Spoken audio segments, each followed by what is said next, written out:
Биздин илимий борбор, илимий изилдөө травматология ортопедия борбору быйыл мына мартта 18 жыл болмок да.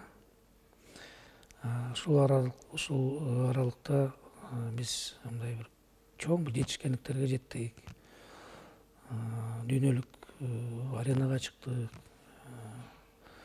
Эң негизгиси дүйнөдөгү жанагындай болуп аткан чоң технологияларды, методдорду, операциялардын баарын Кыргызстанга алып келип киргиздик.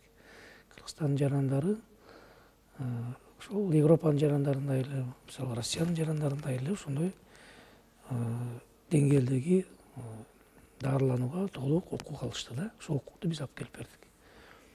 Бул оңой менен эле боло турган нерсе эмес. Мындай нерсе жылдап, көп жылдап болуп болот да. Өзүнчө чоң бир школа түзүш керек, мектеп, илимий мектеп болуш керек, талыкпаган эмгек болуш керек, көптөгөн илимий иштер жаралыш керек. Албетте ошол сыяктуу эле жанагындай техникалык жактан жабдуулар болуш керек. Ана ошонун баары негизинде илимий борбор түзүлөт да. Илим бар жерде практикада, медициналык практикада өсүш, өнүү бар. Илим бар жерде жаңы технология бар, илим бар жерде жаңы методдор бар. Ошонун баары эмнеге алып келет? Ошонун баары адамдарга, элге сапаттуу, жогорку деңгээлдеги жанагындай дарылоо ыкмаларын, операцияларды колдонууга алып келет да.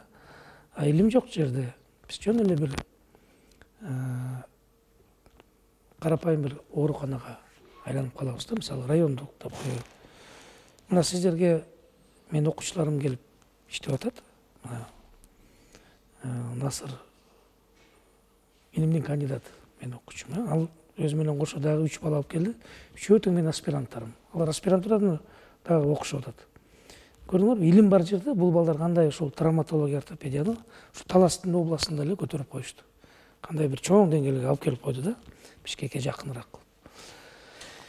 Анан эми ушу 17 жылда биз жөнөкөй эле бир шаардык оорукананы, өздөрү айтып аткан тез жардам ооруканасын биз чоң илимий борборго айлантык. 67 илимдин кандидаты чыкты ошол борбордон.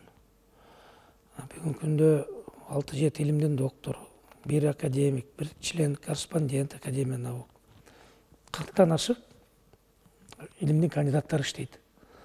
Буга чейин ал жерде андай анын бири да болгон эмес да. Ошо илимий борбор болгон үчүн биз 130тан ашык жаңы илимий ачылыштарды ачтык. Жаңы илимий ачылыштарды ачып, ушу травматология, ортопедия тармагында аны дүйнөлүк ортопедияга өзүбүздүн салымыбызды катары коштук. Бул жанагы изобретение деп коет. Патент на изобретение. Жаңы нерсени ойлоп таап, анын баары патент түрүндө, кыргыз патенттен патент түрүндө бекилген да. Анын баары патент түрүндө бекилген. Бул дагы чоң жетишкендик болуп эсептелет. Мындан тышкары 900төн ашык илимий макалалар жарыяланды. 900төн ашык. 10дон ашык илимий китептер жазылды. Мындан тышкары биз 8 жолу Евразийский, Европа Азиянын башын бириктирип, чоң конгресс өткөрдүк. 8 жолу. Евразийский конгресс деп коет. Анын ошол ал идеяны жараткан, ал идеяны ишке ашырган ошол Евразийский конгресстин автору жана борбору болуп Кыргызстан болуп эсептелет. Жана биздин Бенитсто болуп эсептелет. Биз ошону жазадык. Евразийский конгресстин 5-өө Кыргызстанда болду, 3-өө чет өлкөдө болду да. Бирөө Италияда болду, Римде. Бирөө Россияда болду, бирөө Казакстанда болду, бир Евразийский, 4-үнчүсү мына Стамбулда болмок, анан пандемия болуп болбой калды. Мындан тышкары биз 3 жолу съезд өткөрдүк. Съезд травматолог ортопедтердин съезди чет элдик жанагындай профессионалдар менен катышуусу менен. Бул дагы чоң жыйын болуп эсептелет. Ошонун баардыгыбыз биздин кереметтүү Ысык көлдө ар бир 2 жылда бирден өткөрүп 500ге жакын чет өлкөдөн адамдарды чакырып, алар өздөрүнүн акчасына келип, өздөрүнүн ошол каражаты менен келип катышып, биз менен илимий өздөрүнүн иштерин бөлүшүп, жанагы Чыңгыз Төлөкуловичтун баягы Сыкульский форум деп айтып атпады, ошол сыяктуу биз дагы Сыкульский конгресс өткөрүп, биз дагы Кыргызстандын атын даңазалап чыгардык. Эми мунун баарын эмне үчүн айтып атам? Эгерде бизде илимий деңгээл болбосо, эгерде бизде илим болбосо, эгерде бизде илимдин докладдары мындай баягы жанагы биз жаш балдар чыгып доклад окуп, жанагындай талаш тартыштарга түшпөсөк, анда мындай деңгээлге жетпейт элек да, биз мындай кадыр баркка жетпейт элек да. Ошо биздин жеткен кадыр баркыбыз мына ушундай нерселер менен ченелип атты. Анан албетте көптөгөн сыйлыктарды алып аттык. Көптөгөн бизге баа берилип атты. Дагы бир жакшы нерсе кабар, жанагы Орто Азия травматология, ортопедия в Центральной Азии деген журнал ачылган. Ошол журналдын башкы редактору мына мени шайлашканда, ошол Казакстан болобу, Өзбекстан, мына Тажикстан, Түркмөнстан баарыбыз биригип, ошол журналдын дагы ортосун ушу Бишкек, Кыргызстан кылып шайлашканда. Анткени Бишкек, Кыргызстан бул дагы бир жолу айтып коеюн, илимдин борбору болуп эсептелет. Ортопедия, травматологиянын борбору, ошо биздин илимий продукцияларыбыз. Мунун баардыгы менен алар эсептешип, алар билет, биз дайыма алдыдабыз бул багытта. Ошон үчүн бизде болсун деп бизге ушундай өздөрүнүн добушун берген да. Биз Бишкектен ошол журналды чыгарабыз. Анан илим, эмне үчүн айтып атам? Илим практика менен айкалышып жүрөт. Менин ар бир дарыгерим, жөнөкөй эле дарыгер бул илим менен байланышып иштейт. Ар бир операцияга, ар бир пациентке биз илим аркылуу мындай, жана орусча айтканда подход менен, илимдин мындай терең илимдин ошонун анализдери менен киребиз да. Мисалы бизде эртең менен бүгүн 30 операция болсо, ошонун баары талкууланат. Бүгүн 30 операция бар. Фамилиясы чыгат, иреңген көрсөтүлөт, анан ар ким өзүнүн оюн айтат. Ал жерде академиктер отурат, ал жерде 10 чакты профессор отурат, ал жерде 40тан ашык член жанагы нелер, кандидат науктар айтат. Бул методика менен дүйнөдө, Америкада мындай жазайт, Европада мындай жазайт, Кытайда мындай жазайт, источник мындай айтып атат, тиги источник мындай айтып атат деп талкууга салып, эми азыр оңой да, интернеттен баарын карай коюшат. Анан муну мындай жазайык деп өздөрүнүн сунуштарын киргизет. Ошондой илимий талкуунун негизинде биз ар бир жаранга, ар бир пациентке анан корутунду чыгарып, анан ошондой ошолордун рекомендациясы, ошолордун берген сунушу менен анан биз операция жасайбыз. Эмне үчүн биздин жасаган операциялар, биздин жасаган дарылаган ыкмаларыбыз жакшы жыйынтыктарды берип атат, жакшы деңгээлде турат, жанагындай майып балдар жок. Эмне үчүн аз, өлүм житим аз деген себеп дегенде биз ошондой илимий багыт менен, илимдин алкагы менен ошол ар бир кадамыбызды ошо менен жасап атабыз. Мына ошондой илимий борбор түзүлгөн. Бул илимий мектеп, бул чоң мектеп. Мен айтпайм, мен буга өмүрүмдү, өзүмдүн жашоомду, бүт илимимди, билимимди, тажрыйбамды, жанагы өзүм алган Россиядан алган дипломдорум бар, ошого мен арнап койгом да.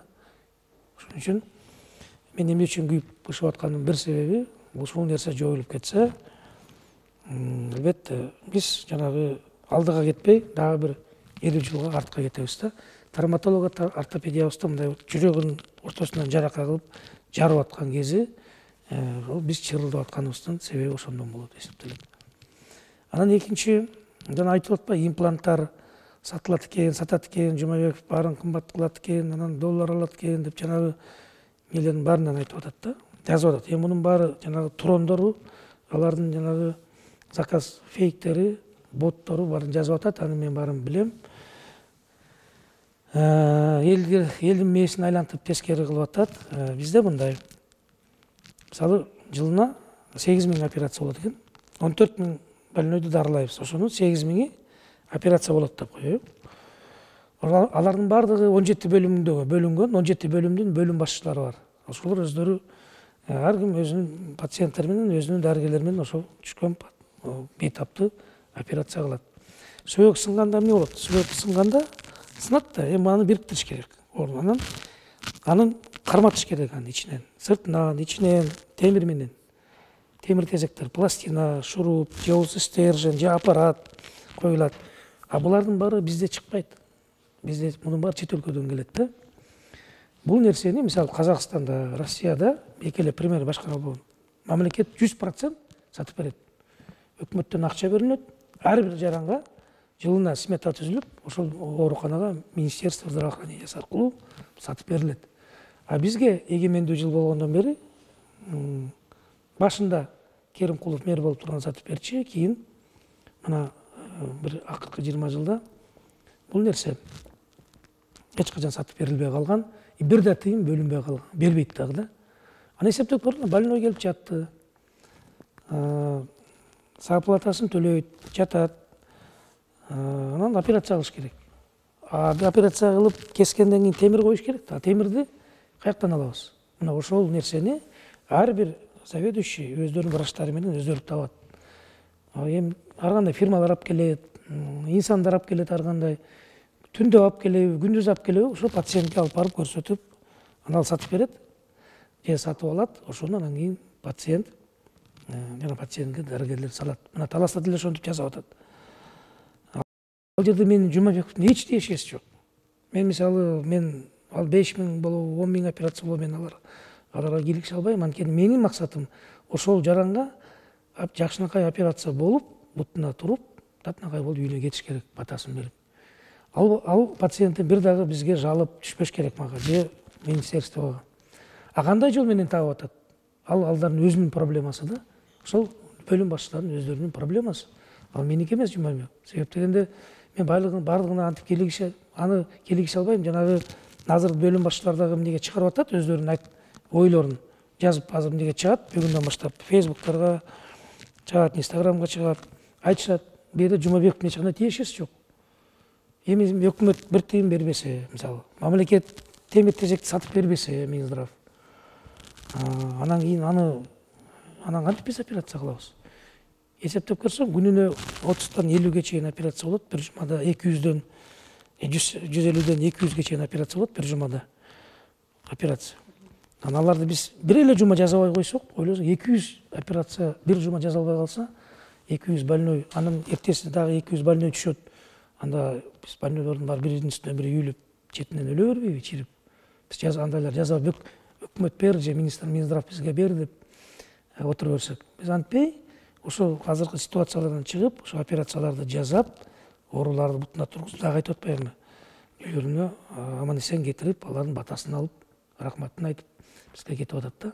Мына ушул нерсени элге мен журтка түшүндүрүп айтышым керек. Бул жерде эч кандай коррупциялык жана бирдеке жанагы Жумабеков алат, бул андай жок. Ар ким өзүнө керектүү тетиктерди, жанагы импланттарды, темир тезек деп коебуз. Ар ким өзү сатып алат. А биз ошол услуганы, операцияны колдон келишинче бекер жасап берип атабыз. Мына мен практически баарын эле бекер жасап берем.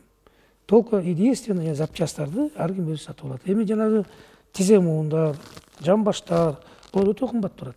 Омуртканын импланттары, жана жасалма омуртка, жасалма тизе, жасалма жамбаш Кыргызстандан чыкпайт, бул даже Россиядан да чыкпайт. Анан түшүнгөн адамдар сатып алып жасатып кетет. Демек бул бизде мындай да, бизде жатып кеткен жылына 14.000 адам жатат, алар баары түшүнөт, баары билет. Алар эч качан жазбайт. Алар эч качан айтпайт, мен мынча акча төлөдүм, операциялауга деп, ал операция эмес, ал өзүнө кеткен имплант. А буну ошол жанагы интригандар, ошо жанагы Минздравда министр баш болуп, жанагы бизге алып келем деген бир жигитти айтып жүрөт. Мына ошолор баары ортого салып, муну элдин мээсин айлантып, ээдин мээсин айлантабыз, элдин оюн айлантабыз, башка жака бурабыз деп ушундай жалган нерсени жаап ушундай иштерге барып атат да. Себеп дегенде мени каралаш керек. Булардын максаты анан мени каралап, мени жумуштан алыш керек. Мени иштеттирбеш керек Кыргызстанга. Чтоб мен сыртка чыгып кетишим керек. Мен буларга жакпай атам. Мен буларды жанагындай орусча айтканда я их раздражаю да.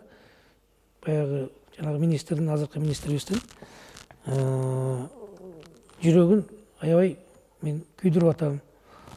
Себеп дегенде жана мен айткан биз жеткен деңгээлге бул 1% жеткен эмес да. Жанагы бул деле докторуна профессормун деп атпайбы, менде бир дагы жанагындай почетный грамота дагы жок, мен алган эмесмин деп. Эми аны почетный грамота алса же болбосо жанагы эмгек сиңирген дарыгер бол десе, аны мен коюп турмунбу? Ал жылда берет документин. Мисалы 5 жолу берип тур, мамлекеттик сыйлыкты алам деп, жанагы илим техника жамаатында. 5 жолу тең илимий эмнеси өтпөй калган да. Анын илимий эмгектери өтпөй калып, 5 жолу тең албай калган. Ал жерде 32-31ге жакын комиссия бар президенттин астында. Ошол комиссия бул тайным голосованием ар бир илимий ишти талдап туруп, илимпоздор, жалаң профессорлор, докторлор, академиктер анан баа берет. А мен болсо илим жана техника багытында мен 2 жолу илимдин ошол багытта мен мамлекеттик сыйлыктын ээси болгом, лауреаты болгом. А бул бала 5 жолу өтпөй калган. Мен 2 жолу мамлекетке эмгек сиңирген кызматкермин, эмгек сиңирген дарыгер, анан илимге эмгек сиңирген ишмер деген 2 жолу. Адамдар бир эле жолу алат да, мисалы заслуженный врач, заслуженный учитель. Мага 2 жолу илимде дагы биринчи жакшы кызык, таймалдыда жүрөм, и жанагы дарыгер катары дагы 2 жолу алгам. Ошо наамдарды. Казакстан мамлекети достук деген орден берген. Ал орденди 2 эле киши алган Кыргызстанда. Акаев алган экен, анан мага берген экен. Акаев президент болгондон кийинкиси. 3,5 миң казактын жаранына операция жасап берген. 3,5 миң. Россиядан, Москвадан шериктеш мамлекеттердин илим жана техника багытындагы лауреаты болгом. Кремлден тапшырган мага. Россиянын аппарат жетекчиси Нарышкин деген 2011-жылы жанагы Миронов жана Федерация палатасынын төрагасы экөө ушу илим багытында мага ушундай наам берген. 2010-жылы мен Илимдер академиясынан академик болуп, жашыруун добуш менен шайлангам академик болуп, Кыргызстанда эң жаш академик болуп. Мындан тышкары 3 жыл мурун Россиянын академия наугу мени өздөрүнө академик кылып шайлашты. 3 этап менен, жашыруун добуш менен. Аларга толук илим менен. Мейли Кыргызстандан эми кандай болуп, бул айтып атпайбы?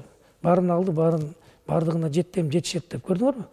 Ушунчалык өзүн мага салыштыргысы келет, ушунчалык мендей болгусу келет. А бирок меникиндей, биздикиндей эмгек жолу менен эмес. Мондай жаман, грязный жол менен, ушундай бир ыплас жолдор менен мени жаманаттуу кылып, жумуштан алып, ушундай жок кылгысы келип атат да бул жигит. Эми мен жанагы таластыктарга айткан сөзүн айтпай эле коеюн, аны элдер угуп атат. Ага дагы мен кошумча кылып когутуп жиберди деген эмнеге сөзгө калбайын. Аны эл өзү баа берип, эл өзү айтып, мунун ким экенин, кандай адам экенин билип атат. Эми мисалы бизде өзү деле айтып атпайбы, мен мага мээме кислород жетпей калат, гипоксия болуп калат. Ошондо мен башым айланып, телим чулдырап, эмне сүйлөгөнүмдү билбей калам деп, мына ушундай адам бизди бүткүл саламаттык сактообуз, кыргыз эли ошого баягы ишеним артып турган кезибиз да. Ошол биздин жанагы 17 жылда биз 240 миң адамды дарылап турдук да, анын жаткызып 171 миң адамга амбулаториялык жүйдө жардам берип турдук. Анан баарын кошкондо 400 миң адамды дарылаган экенбиз. 400 миң адам, бул эмне деген цифра? Бул эмне деген статистика? Анан эми мен айтайын дегеним эмнеси болсо да, биз эмне үчүн мындай мындай да, бизден сурабайлы, биз менен акылдашпайлы, биз менен кеңешпей туруп, жалпы коомчулук менен дагы илимпоздор менен дагы ортого мындай салып кеңешпей туруп, келип эле баягы рейдерлик эмне менен, баскынчылык жол менен келип, мыйзамсыз жол менен келип, биз силерди больницага алдык, Жумабеков сенин жумуштан алдык деп, ошондой келип бизге жарыя кылып, бизге тартуулап өздөрүнүн нерсин жазып атат да. Бул толук мыйзамчылык. Эгер мыйзам чегинде боло турган болсо, бул 2 ай мурун бизге кат жазыш керек экен. Анан биз ошого даярданышыбыз керек. Эми бул илимий борбор болгондон кийин илимпоздор менен да кеңешиш керек. Ушул тармактагы. Аты эле айтып атпайбы, травматология, ортопедия деп. Ошол травматология, ортопедия тармагында илимпоздор менен чагып отуруп кеңешиш керек эле да. Ортого салып, ушундай кылсак болобу, болбойбу, болсо эмне себептен, болбосо эмне себептерин айтып, анан кийин жалгыз өзүнүн акылы менен, жалгыз өзүнүн ою менен, жалгыз өзүнүн планы менен муну ишке ашырам деген өзү, бул ойлойм, бул жеткен туура эмес иш. Биздин министрдин туура эмес иши. Бул нерсе акылсыздыкка жатат деп айткым келет. Ал жалгыз адам канчалык акылдуу болсоң дагы мындай нерсени жасаган, мен ойлойм, туура эмес иш болот. Бул деген реорганизация деп коет, чоң мекемени. Бизде азыр 800гө жакын адам иштейт бул мекемеде. 500гө жакын адам жатат ошол жерде. Анан бардыгы менен мындай кеңешпей туруп, илимпоздор менен кеңешиш керек, академия наук менен кеңешиш керек. Бизде азыр биз илимий гранттарды утуп алып, жанагы илимий бөлүмдөрдү ачып, ал жерде жаш жана хирург балдар күнүгө операция жасайт, ошол эле учурда илим менен алектенет да. Азыр 100гө жакын бала бар жаш. Келечек, Кыргыздын келечеги, бүт Кыргызстандын булуң бурчтарынан жаш балдар мединститутты бүтүп, илимге, практикага, ушу травматологияга башын байлап койгон балдар. Бул нерсе кандай болот? Грантты ток илимий мекеме гана ала алат. Жанагы билим берүү министрлигинен алабыз да, грантты илим багытына. Ошол жерде диссертационный кеңеш ачылган биздин илимий базада. Докторлук жана кандидаттык. Ал жерде бизде Россиядан, Казакстан, Тажикстан, Өзбекстандан келип, жана биздин жарандар өздөрүнүн илимий жана кандидаттарын, докторлорун жакташат да. Ал дагы ушу илимий мекемеге байланыштуу. Эгер илимий мекеме жоюлуп кетсе, алар дагы кетет бизден. Көрдүңөрбү? Жанагы журналыбыз, травматология, ортопедия, ортозия журналы, ал дагы жоюлат. Көрдүңүзбү? Аспиранттар жана ординаторлор, докторанттар бүт баары көчөдө калат да. Бүт баары көчөдө калып, илимий мекеме жоюлуп, сонун эле иштеп келаткан биздин илимий мекеме талкаланган учур неге келип калдык да. Анан салыштырып да көрүш керек да. Илимий продукцияны салыштырып көрүш керек. Кайсыл мекеме илимий продукцияны жакшы чыгарып атат? Кыргызстанда бүт. Ошол эле кандай академиялыкта, кандай институттар болсун, ошол эле медицина тармагында болсун, салыштырып көрсүнчү. Миничто канча илимдин кандидатын чыгарды 10 жылда. Или там башка бир институттар жана биздикиндей кандай чыгарды. Биз канча патент алдык на изобретение, алар башка канчаны алдык. Биз канча публикация, канча конференция, канча китеп чыгардык. Салыштырып көргөндө биз акыркы 17 жылда биз алдыңкы биринчи орунда турабыз десек, общий мен жаңылбаймын. Анткени академия науканын отчетун көргөндө мен дайыма биз биринчи катардабыз. Илимий борбор биринчи катарда. Мен академик катарда эми өзүмдү мактабай эле коеюн. Кудайга шүгүр, ошол алдыңкы катарында жүрөм да, илимий продукция боюнча. Анан эми ушундай нерсени жоюп, жаап, бир адамдын амбициясы үчүн, бир адамдын акылы үчүн, бир адамдын максаты үчүн, анан кийин ошо бир адамга болгон, мага болгон мамилеси үчүн ушундай нерсенин баарын талкалап аткан, бул адамгерчиликке да жатпайт. Бул мындай бир мамлекеттик деңгээлдеги ой жүгүртүүгө, анан кийин иш кылган ишкер адамга дагы жатпайт деп ойлойм да. Мына мунун чечүү жолу билбейм, муну эми коомчулук баарын билип угуп турат. Коомчулуктун дагы жардамы керек бизге. Ошо соц тармактарда өздөрүнүн колдоосун көрсөтүп, кайрылууларын жасап, биринчи биздин ошол ажообузга эл шайлаган, мен урматтаган президентибизге жеткизсек, ал киши дагы туура чечим кабыл алат деген менде ой бар. мен ошол кишинин акыйкаттуу турду туура калыстык эл үчүн, мамлекет үчүн, илим үчүн туура чечим кабыл алат деген чоң үмүтүм бар да, үмүтүм бар. Азыр мына Бишкекке кетип атам. Ушул Бишкектен барганда мени кабыл алат деген, ошол кишиге жазылып кабыл алат деген чоң үмүтүм бар. Азыркы күндө биз баары токтоп турат. Комиссия түзүлгөн. Өкмөттө ошол өкмөттүн комиссиясы бизден бир адамды дагы киргизбей, мени дагы ошол комиссияга киргизбей, башканы дагы киргизбей, биз да билбейбиз кайсыл адамдар комиссиянын мүчөсү экенин, өздөрүнчө чечимдерди кабыл алып атса керек. Анткени мен аны сезип турам, мага учун чыгарып айтып турушат. Мен аларга макул эмесмин. Мен айттым, силердин кабыл алган эмнеңер жыйынтыгыңарга мен толук эмне кылбайм, макул эмесмин. Мен ушунча эмгекти жаратып, жамаатым менен, окуучуларым менен школамды түзүп, мектебимди түзүп, анан жасаган эмгектин баардыгын ушул абага жөн эле мындай воздух аба кылып учуруп коюп жибергендин өзү мага дагы бул кечиримсиз. Ошон үчүн биз өзүбүздүн талабыбызды коюп, ошол үчүн күрөшөбүз. Мыйзам талабында, мыйзам чегинде үнүбүздү ажообузга, президентибизге жеткизгенге аракет кылабыз. Кадамыбыз ушундай. Буну саясий оюн деп баалайсызбы? Эми бул жөнөкөй эле бир илимий борбордун чөйрөсүндө, жөнөкөй эле бир мындай бир татына иштеп, жакшынакай иштеп келаткан, өзүнүн үлгү болуп, бардыгына үлгү болуп, кыргыз элимди таңазалап, кыргыз элимди илимин көтөрүп келаткан бир эле мекеменин тегерегинде, бир эле адамдын, эки адамдын тегерегинде болуп аткан окуялы болчу бул нерсе. Буну калыстык менен чечкенде башынан эле чечилип калмак. Бизге мындай тийбек эле, бул наоборот тескерисинче буларды биз колдошубуз керек деген мааниде чечим чыгарып коюш керек эле да. Биздики Бишкек травматология ортопедия илимий борбору болуп эсептелет. Мына ушуну азыркы күндө бизге улуттук травматология ортопедия илимий борбору кылып жасап бериш керек эле да. Анткени айтып атпаймынбы, биз эң алдыңкы орундардамыз. Казакстан бизден 2 жыл мурун ачкан, 2002 жылы. Казакстан 2 жыл мурун ошол илимий борборго улуттук илимий борбор деп атын берип, ошол улуттук борборду түзгөн профессор Батпеновго казак эл баатырын берип, Казакстан Республикасынын баатырын берип, анан былтыр ал киши ковидтен өтүп кетти, Батпенов Нурлан Жумагулович деген профессор.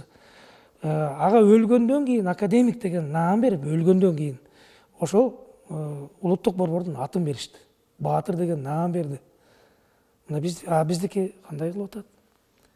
Мен түшүнбөй атам да, ушул министрибизге, ушул илимди түшүнбөгөн адам, билимди түшүнбөгөн адам ушул биздин министр кантип бизди башкарып атат. Мага өкүнүчтүүсү, менин ушул уялганым ушул кишиден. Ушул киши бизди башкарып атканы да. Кайрылуу сөзүм, урматтуу калк, урматтуу кыргызстандыктар, кыргыз элим, туура түшүнүңүздөр. Жанагы жазылып аткан фейктердин баардыгы бизди каралап, бизди жамандап, бизди паракор кылып, бизди коррупционер кылып атканын баардыгы 100%. Мунун баары жалган, калып, эптеп ушу бизди каралап, бизди алыш керек, бизди жабыш керек, бизди жоготуш керек. Булардын максаты, биздин министрдин максаты. Ишенбесеңиздер, мен айтып атам, жана комиссиясында айтып атам, мен чакырып атам, келгиле бизге, текшергиле, комиссия баарын жөнөткүлө, терең касып көргүлө проблемаларды. Ошондо гана силер ишенесиң, көрөсүңөр өзүңөрдүн көзүңөр менен. Бул жерде коррупция барбы жокпу? Себеп дегенде бизди байма-бай бүт органдар текшерип турат. Прокуратура текшерет жыл сайын, Счетный палатасы текшерет. Мына быйыл эле Минздравтан 7 киши өзүнүн министр ушу мени алыш үчүн аудиторун жөнөтүп 1 ай текшерди, эчтеке таппай, справканы тап-таза деп жазып кетишкен. Заказ менен келген, ошондо алабыз деп. Бизде коррупция деген жок, элемент коррупция такыр жок бизде. Бизде контрабанда деген жок. Бизде түз баягы өзүбүздүн ак халатыбыздай ак эмгегибизди элибизге арнап элдин батасын алып, элдин ден соолугун чыңдап, элди бутуна тургузуп, эл үчүн эмгектенип келаткан жамаатпыз. Бизди ушундай бир жаманатты кылып атат. Мунун баарына ишенбеңиздер, мунун баары жалга. Мына мен силерге түз айтам.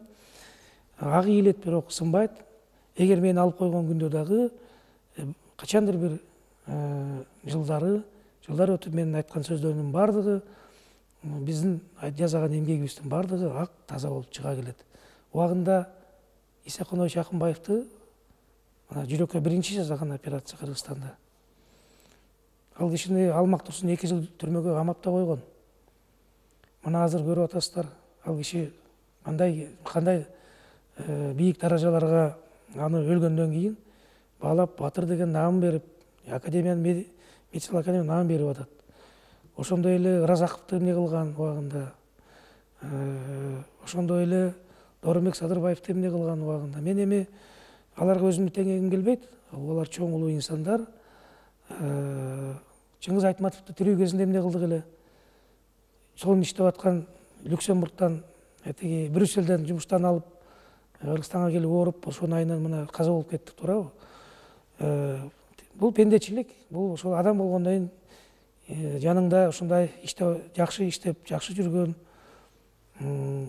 инсандардын тегерегинде ушундай кара баласы болот экен, ушундай кара адамдар болот экен, ошолор кошо жүрөт экен параллельно. Анан ушундай адамдарды бизде ушундай деңгээлге өздөрүнүн деңгээлине алып келгиси келет экен да. Мына ошол учур мага да келип жетти. Мен ушуну айткым келет. Мен дагы айтып коеюн. Убакыт, тарых баардыгын өз ордуна коет. Менин скальпелимди булар эч качан ала албайт. Менин Россиядан алган дипломдорумду, илимдин кандидаты, илимдин доктору деген, Россиянын академия деген дипломду булар эч качан ала албайт. Мен илимий даражаларымды, менин илимий эмгектеримди 600-тан ашык илимий эмгегим бар. 120-дан ашык жаңы ойлоп тапкан илимий ачылыштарым бар. Булардын баарын булар ала албайт. Мүмкүн менин кресломду алышы мүмкүн. Менин ордумду алышы мүмкүн.